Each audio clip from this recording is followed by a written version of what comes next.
Hello, everyone. So I don't know what I'm doing tonight.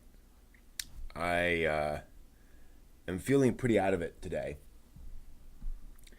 This is just one of those weeks, and most weeks I mentioned that I'm not just raring to go.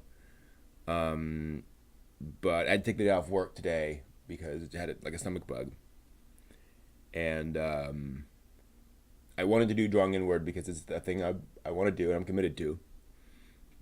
But my mind's empty. It is just full of clouds right now. And I mentioned wanting to do some seinen art. First off, let me see if I can't shift my reference. Well, actually, the reference is okay. Um,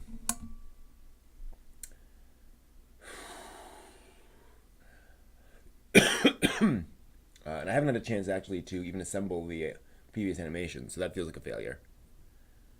Um, and I'll be honest, drawing inward is not going the way I expected it to. Um, Certainly, my skills are improving, but I don't quite feel focused. I don't quite know. I don't have a direction yet. Been playing around with the animation, which certainly is fun and worthwhile. In terms of it feels worthwhile, even though it's not really going anywhere. Um, and then I've got this, seinen style that I do want to approach because I do want to do stuff that doesn't just look like little chibi characters all the time. But I don't know what that's going to be. Um, and I kind of feel bad about doing a video that's just about me um, thinking. But that is an aspect of the artist's life. There are times when you have to stop and think. I do plan to do some drawing tonight.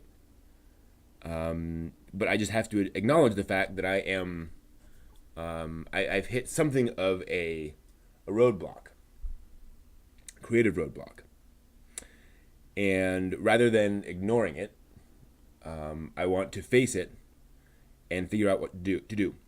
So, first thing, I need to get inspired.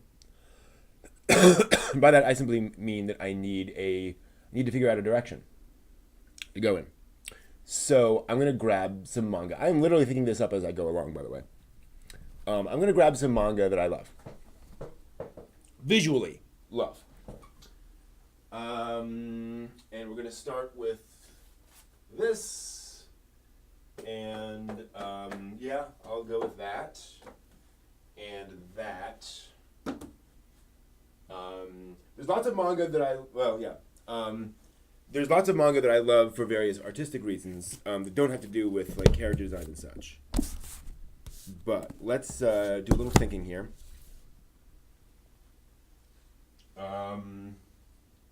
About visuals. I do like Keaton.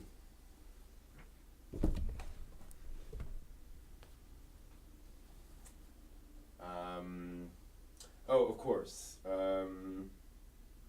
Where are you? There you are. This is a big one. Nope, can't even see that one, can you?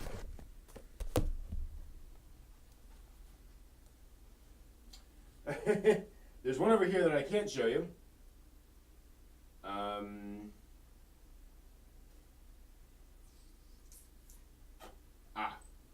I've also got, where is it? Yes. A little sticky there. I'm also going to try this.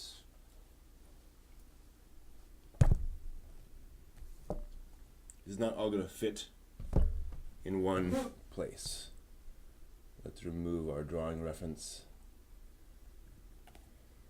And we'll throw in a little bit of Tenchi as well. So the idea is, if I could draw well and draw characters that are reasonably realistic, what art would I like to copy, and these are the ones that kind of jump out at me.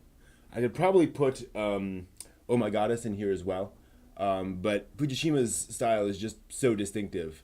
I don't think I'm going to aim for that just yet. But you know what? Yeah, let's throw that in there. Honestly, I'm going to go with one of the later ones, I think. Yes, which actually I don't think I've read this. So let's put in a little OMG as well. Yeah, I've definitely filled up my my shot there. So let's look at this.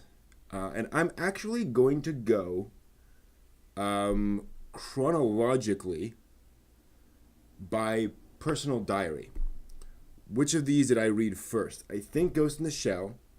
Then Oh My Goddess or Tenchi was probably pretty close.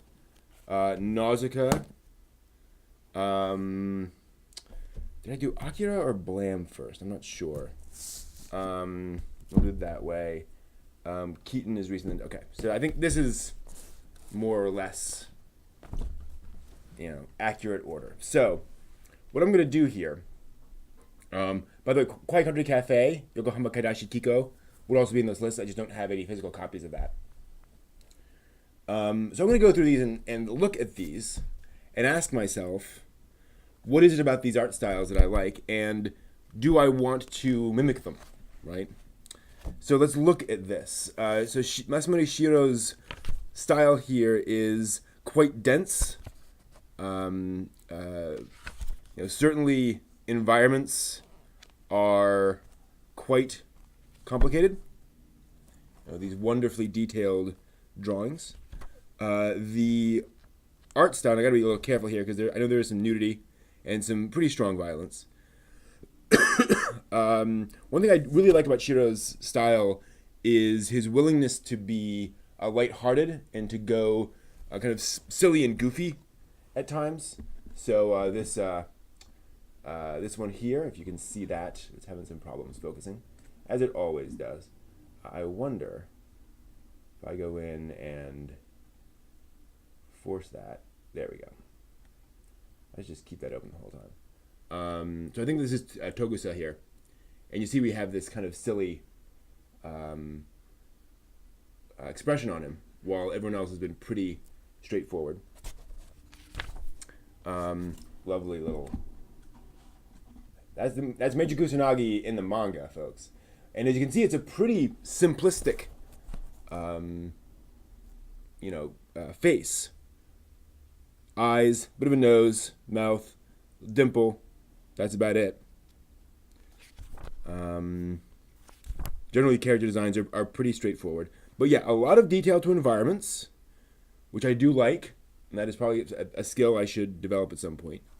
But more importantly, sort of art style. Now, there's a lot of use of... avoid the colored sections, because those are...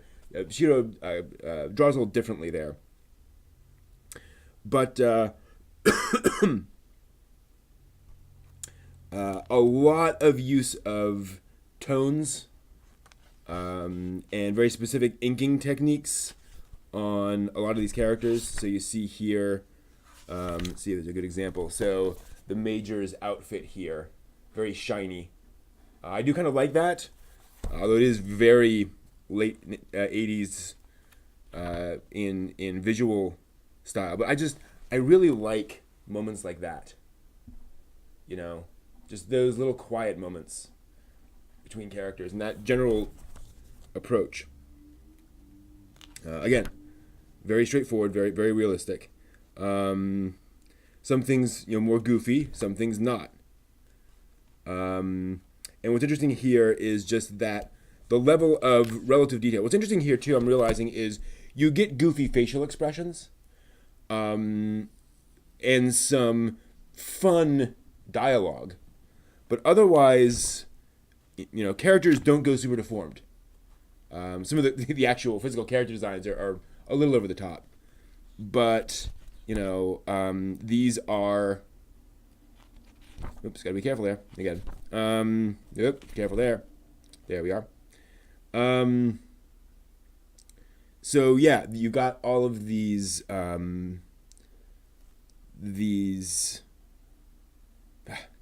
Sorry, brain is not with me tonight. But yeah, I really appreciate this attention to detail with these consistent bodies, right? So you're not going too crazy with going super deformed.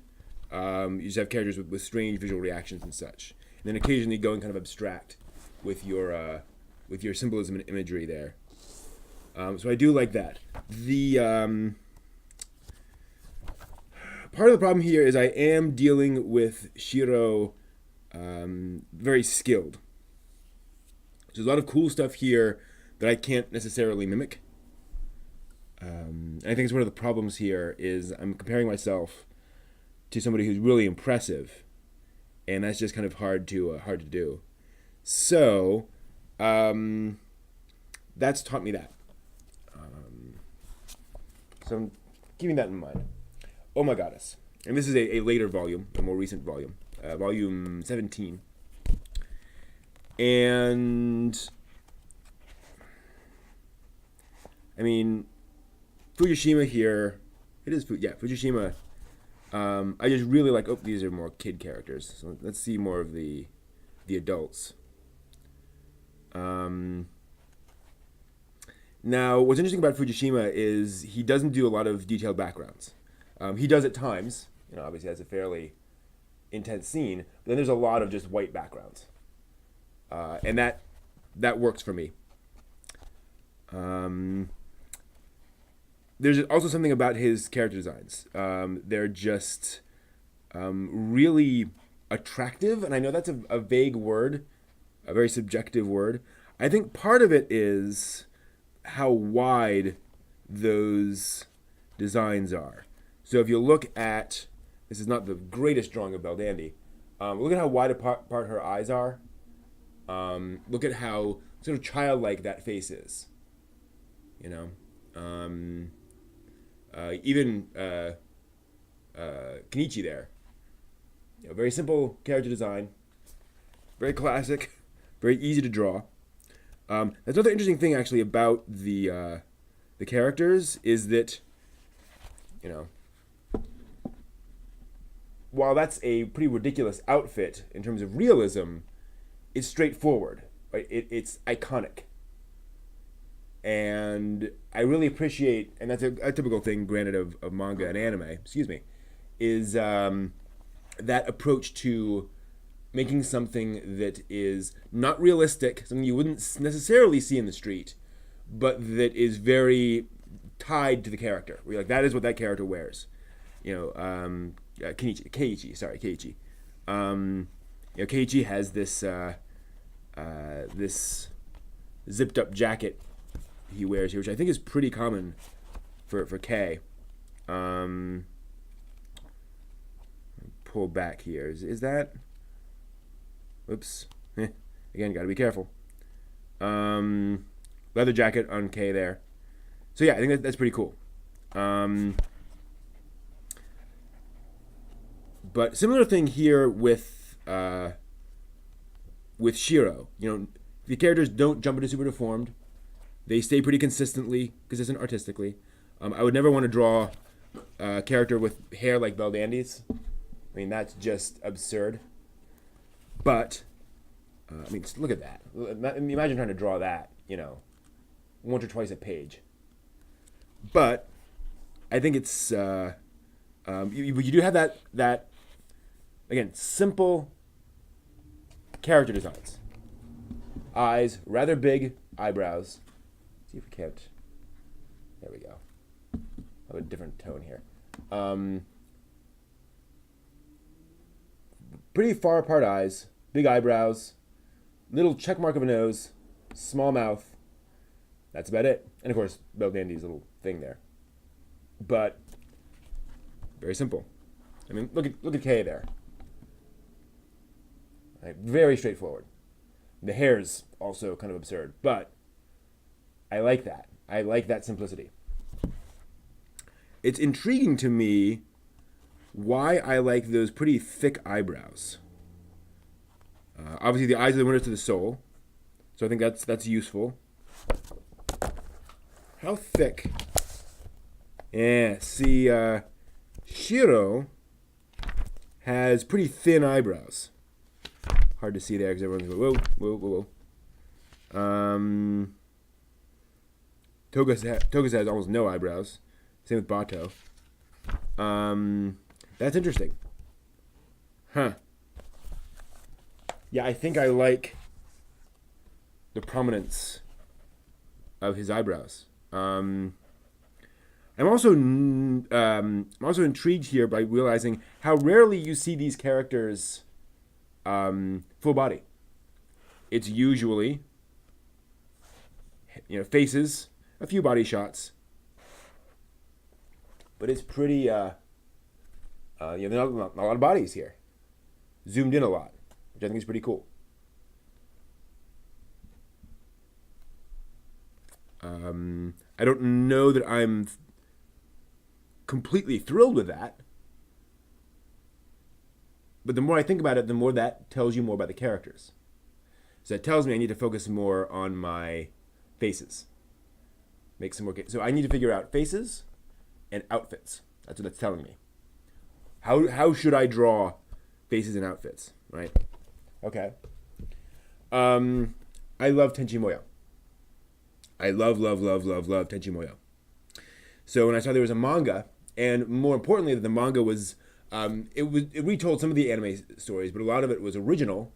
I picked it up. So my question is why I love this manga. I think partly because it is very frenetic. A lot of full body shots, big special effects, close-ups, all sorts of stuff happening, right? A lot of variety in this, which I do like. I also appreciate that the artist did a really good job of managing to capture the characters as they felt in the anime without copying the anime character designs exactly. They are adapted to the artist's style just enough to be easy to draw in manga. Some things work better in anime than in manga and vice versa. So I guess what I appreciate about this more is the artist's use of the page. The fact that these battles feel chaotic and complicated, and that we get to see a lot of different characters' reactions to things.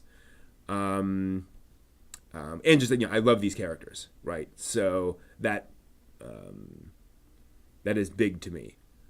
But looking at the actual art, I do like the characters are, for lack of a better term, kind of leggy.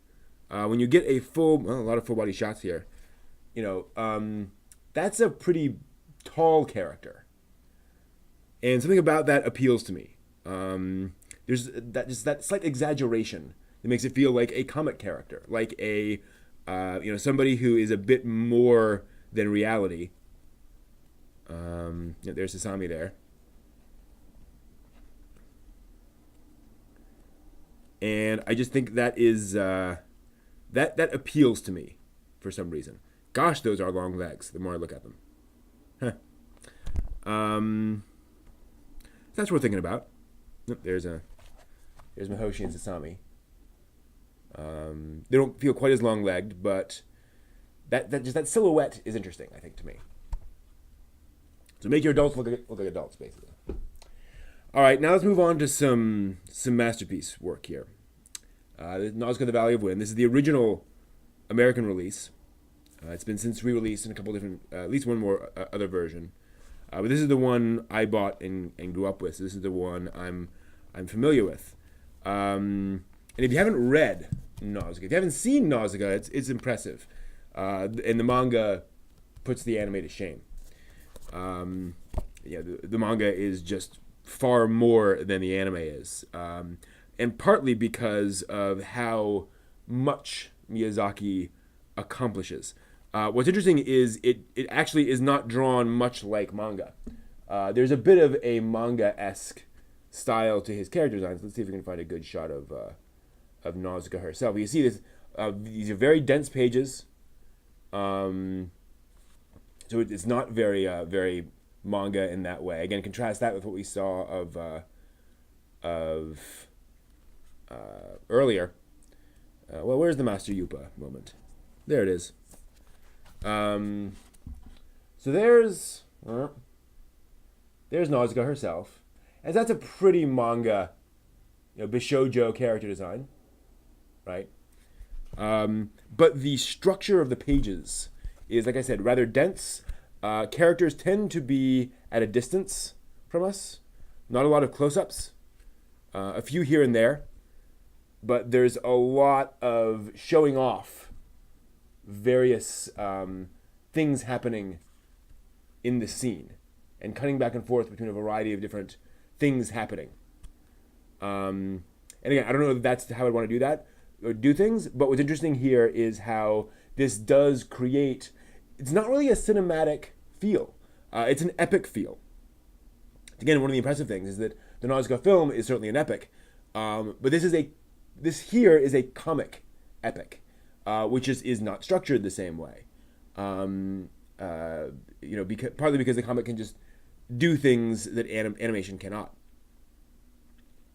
So because he's bouncing back and forth between so many different things, so we see here, we have a shot of the character's full body, a zoomed out shot, another zoomed out shot. This is flopped, by the way. A quite distant shot here of Nausicaa climbing, zoomed in shot of Nausicaa, a shot not of Nausicaa but of her pack and Teto, another shot of the pack, medium shot of Nausicaa, Nausicaa, I say shot, panel of Nausicaa from below, long shot, close up of hand, medium shot of Nausicaa. And as a result, Miyazaki has to be able to draw the character from lots of different angles and at lots of different levels of focus. Another important thing to recognize about this sort of art is that if you look at that, this is hard to do, the lines in that face are very different from the lines in that face, right? You have to figure out what you can or cannot include detail-wise in this very small zoomed out shot compared to this, right? So I do appreciate that, the ability to actually show visually a lot, characters from any angle, circumstances from any angle, and also more importantly, a lot of different things, right? You have these Dorok warriors here. I believe that's Dorok, right? Not sure. You have these Dorok warriors. You have Nausicaa, and what is his name? I'm a bad otaku for forgetting that guy's name. Asbel? No, Rastel. Sorry. Asbel's the girl, Rastel's the boy, right? Let's just make sure. There's got to be a moment where she speaks his name.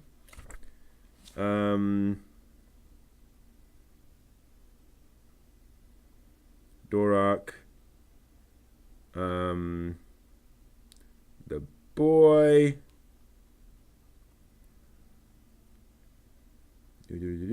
Pejete. Let me go to them. Asbel. Okay, this is Asbel. Sorry, Rastel's the girl. This is an important thing to know. So yes, and again, you look at this. You have random guard saying enemy attack, and then he's immediately attacked and beheaded. And then you see soldiers coming at you. Then you see planes being fueled up, and you see warriors down here, a flying ship, and then Nausicaa thinking. So a lot of different angles, a lot of different zooms, if you will, a lot of different things, and 2 words of dialogue on the whole page. That's manga, and that's actually a really good point. Something interesting about Nausicaa is you certainly have sequences, and we had one just a few pages earlier, where they're just dialogue. But there's also a lot in here with no dialogue at all, or minimal dialogue, just a few panels here and there of dialogue. And then we get pretty long sequences of characters acting with no dialogue to kind of explain their actions. Something I've always admired about manga artwork is that ability to treat this like a visual medium. So what is it about this that I like? One thing that really impresses me about this is how well Miyazaki chooses a visual style that works in black and white. You know, look at Nausicaa on top of her Mieve here, and how easily you pick her out. That's Asbel on there too, actually. You know, you just, your eyes immediately drawn to the characters. Partly because that's how, you know, that's where he's positioned the, you know, what you're looking at, the angle of the panel. But also, that's not a complicated outfit she's wearing, right? Simple white. A lot of these things help you see who's who. You know, Kushana has this nice big black cloak that sets her off for the people around her. And just, to me, that's just really interesting. And again, just kind of, I don't want to say unique, but distinctive. So, that's the thing to think about. How do these things look visually? If you're gonna do something in black and white, make sure it works well in black and white. Okay. But what is it about these things? I think also there's a relative simplicity to his designs. Not all the time. You know, Kushana, and this is important for her character, Kushana has a lot of stuff on her. There's Kushana there. About as close as I can get on her. Because she is this ruler and she wants to look powerful. Whereas Nausicaa, and she does wear this, even when she wears this mail, let's see if we can get a better image of Nausicaa from earlier. God Warrior, yeah, let's see Nausicaa in her normal outfit. Yeah, there. Well, it's at the bottom of a page, which is just hard to see. There's got to be one from earlier. Yeah, there's this stuff with her celebrating. Oh yeah, there's Nausicaa showing up. So we see kind of how Nausicaa's outfit is, again, fairly simple. We have the bullet containers, which is just something to draw your eye and tell you this is a different outfit from somebody else, right? It's just visually distinctive. But yeah, there's a simplicity to these character designs. She feels human. She feels real, but in that abstract way of art. So what I'm learning from Nausicaa is keep it simple. All right, let's look at Akira. Akira, I do not adore with a shining passion that a lot of fans do. I respect Akira. I'm very impressed by it. I think it is absolutely a masterpiece, but it's not necessarily for everyone. Again, I gotta be careful here because there's some nudity here and there. And the most obvious thing here about Akira, which everyone talks about, are the detailed backgrounds. So Otomo loves his detailed places, very grounded. Even in these moments, even in these romantic moments over here, where the character's kind of playing the other character, you still have these detailed backgrounds around in most of the panels, right? These could very easily be white backgrounds, and they would be for other artists, but that's just not how Otomo rolls. You know, you have these wonderful cityscapes. And because the story gets so fantastical, that really helps you to believe those things. I mean, this story goes pretty crazy. And so by having all of this detail, you believe it. You're along for the ride. Yeah, this is all fine. His style is pretty 80s. It's also, I wouldn't say hampered, but his characters are all Japanese. So black hair, which can make them a little hard to differentiate now and again. Baggy clothes, all that fun stuff. That's a little much. Yep. That's okay.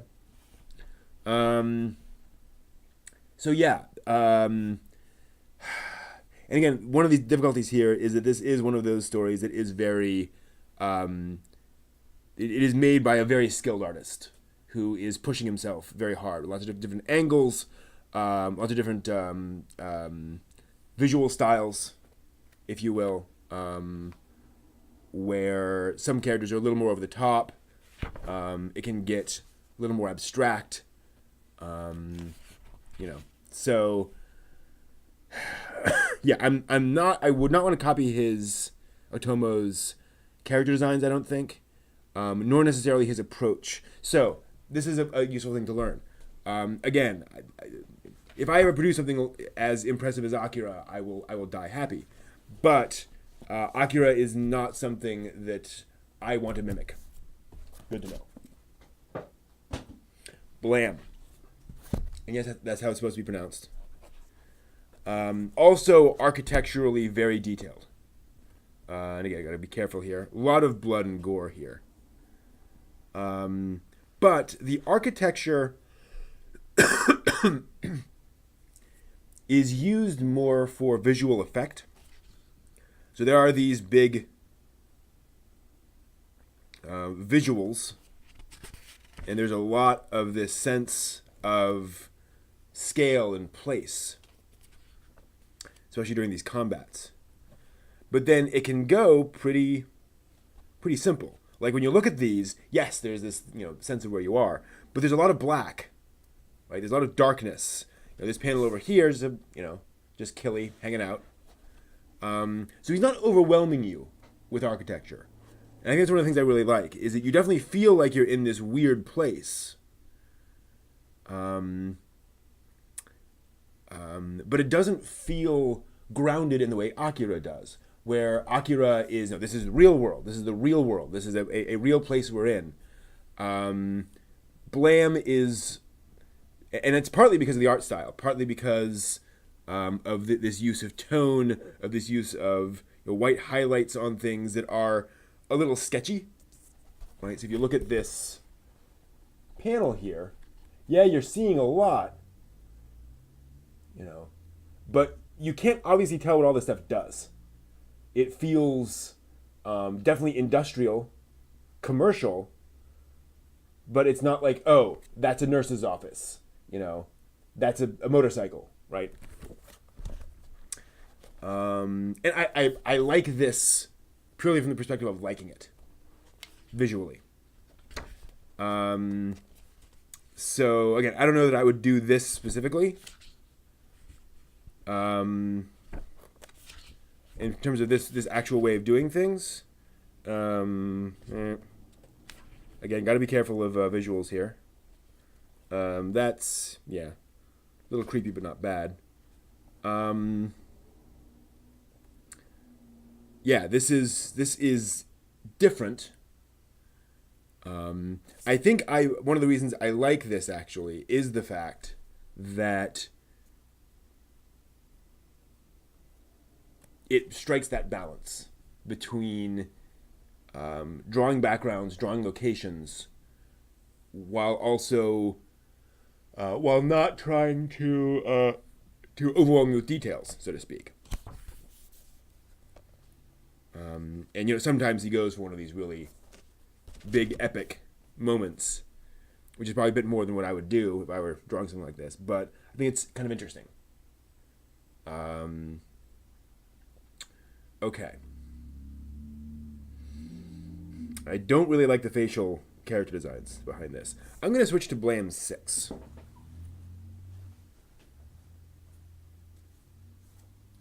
I recall Nihei's art style.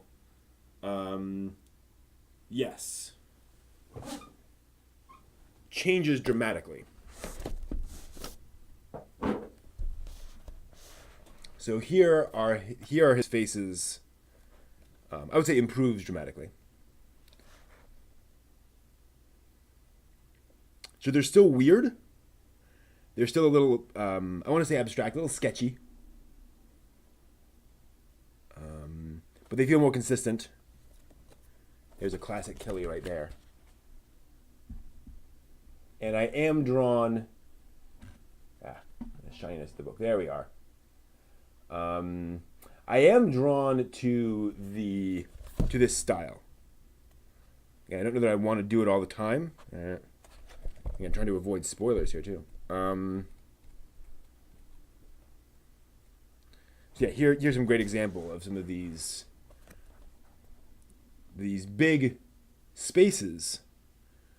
But what is this for, right? It just looks like shards of metal. Maybe a track of some kind, like a railroad track. We don't know. And there's Killy coming at us. So yeah, I like that. I like those backgrounds. I like that those visuals. That's cool.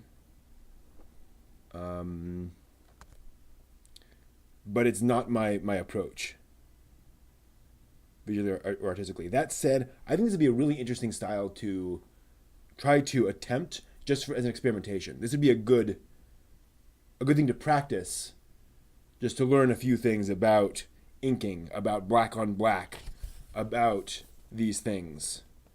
About how to represent, excuse me, elements of this visually. So here's Killy firing a gun up here, and we can tell that, bang, but look at how it's basically just some blotches of white and the highlights of the hair that tell you that that's a person firing that gun. It's really the bang, the explosion of the gun, if you will, and that shape of that gun that tells you that. But without this, right, it's really unclear what those splotches of white represent. That's an interesting thing to learn. So okay, good. I love Blame for what it is, but it's not something I want to copy. Urasawa. You know what? It's not 20th Century Boys that I want to copy.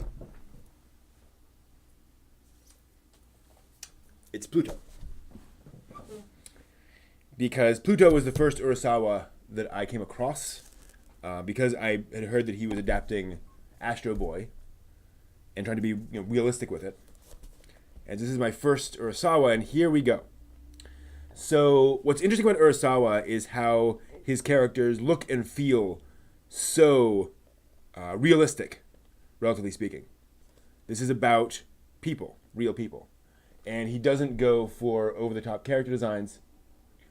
He has variety, certainly, in character design, but it's a little more European in approach. The characters feel more like people. Now, of course, these happen to be, I believe this is set in Germany, this storyline. But this is reminiscent of his general character design, his art style. So what I do like about this is the fact that it doesn't look like a manga. The fact that the characters are, they have distinctive facial features. They're angular, right? Their cheeks stick out. All that stuff. It's not that simplified approach of manga, but boy, that's hard. All right. Did it figure itself out? Yeah, it did. Okay. So I love that approach, but I don't think I want to imitate it, for better or worse.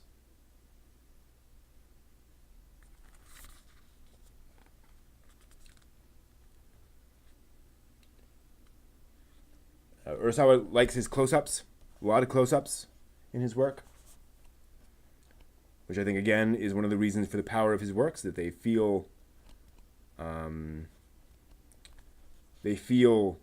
like people, because even though his characters don't have huge anime eyes, we see their facial reactions, right? There's a lot of personality here.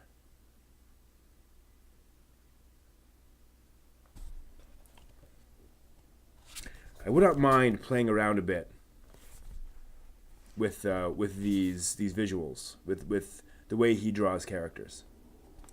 I don't know. I'm not sure.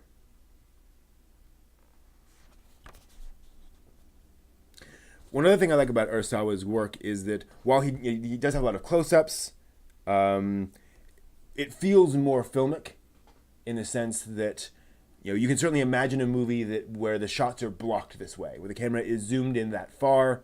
We're kind of going back and forth. Not a lot of really bizarre camera angles. Here's a quick over-the-head shot, a little bit arty, but you could totally see this as how the Coen brothers would edit a film like this.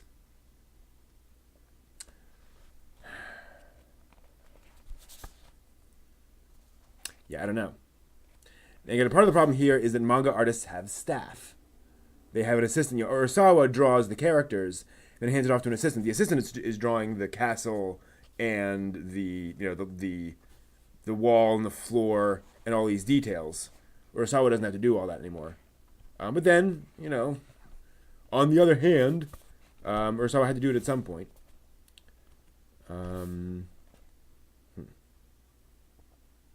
So I think what I'm learning from Urasawa is more his approach to panel composition.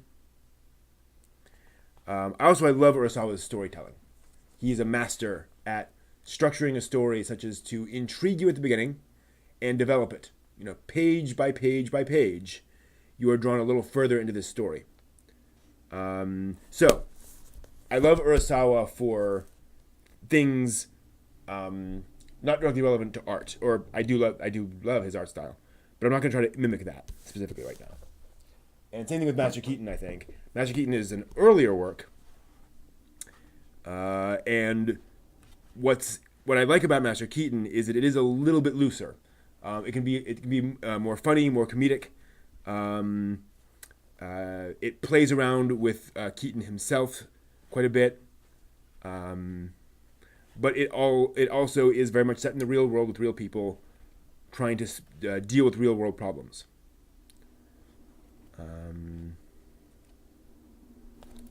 This feels like something out of a movie. Very straightforward. Urasawa also does a good job of keeping the art relatively, keeping the panels relatively simple, right? A lot of more or less empty backgrounds here, because that's fine. You don't need a lot of detail.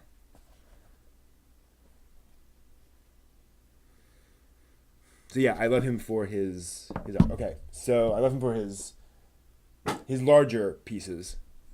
The art isn't really my thing, but I've certainly learned some stuff here from these 4 pieces.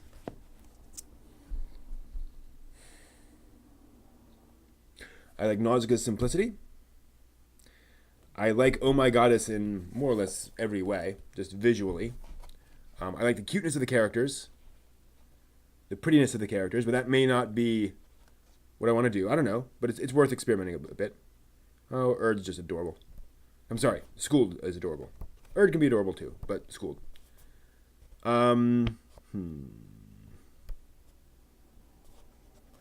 Yeah. Yeah, I think if I were to draw characters, this is kind of what my mind goes towards, is characters that look like this. Right? Characters with this level of detail, this level of appeal, of visual appeal. But I also love this Ghost in the Shell thing, which is a little more realistic. But yeah, again here, oops, that's fine. Yeah, I can't focus too much on Shiro. Shiro's use of screen tone and such on here. I'm not going to be able to copy that anytime soon. But I think similarly, the character designs in here are pretty straightforward. That again, there's the major. There's not too much to that face. So I need to focus on face. I need to focus on body, on what bodies have. And here's your little cameo in Ghost in the Shell, 2 Dominion Tank Police. Anyway, yeah, I think that's what I've learned. So, I'm going to go off and dig into my collections and build up a collection of art of Oh My Goddess, Ghost in the Shell, and Nausicaa. And I'm going to start mimicking those. Not copying them, but looking at those visual styles and trying to create characters and draw faces and such, mimicking those styles, and see where I come up with. I also need a story. I clearly need some story to follow. So here's the thing. As part of this, my explicit goal in creating these characters is to create characters with the intent of drawing a comic with those characters. It can be a short comic. It'll probably be something action-y, just because that's relatively simple in the sense that it's easy to motivate an action story. And so I'll practice with these things to the point where I can actually do them consistently. That's kind of one of the big problems I always have is I can draw a character, but can I draw it again from a different angle? So I'll build that up, create a few characters, and then come up with a simple story and go with it and draw a comic. And we'll see where that takes us. I also want to keep drawing the super deformed characters and continue working on the animation. I just have not had the mental space to assemble those animations yet. I'll hopefully do that tomorrow or this week, we'll say. And I kind of can't move forward with that unless I've looked at those animations and learned from them, right? It kind of doesn't make sense for me to keep on drawing more frames when I haven't even looked at what I've done so far to find out what I'm doing wrong. Why follow a path where you don't know where each step is taking you? So that's drawing inward for tonight. No drawing, but a lot of looks at art style to understand what it means for me and what I want to do with it.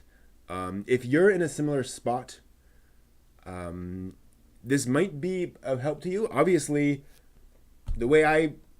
what appeals to my brain is not going to necessarily appeal to your brain. So find the stuff that you love and go for that. So that's drawing inward for tonight. Thank you all very much for joining me, and hopefully next week we will be able to actually move on. And I got to admit, doing this makes me feel a lot more inspired, a lot more motivated to actually move forward, because now I have a plan.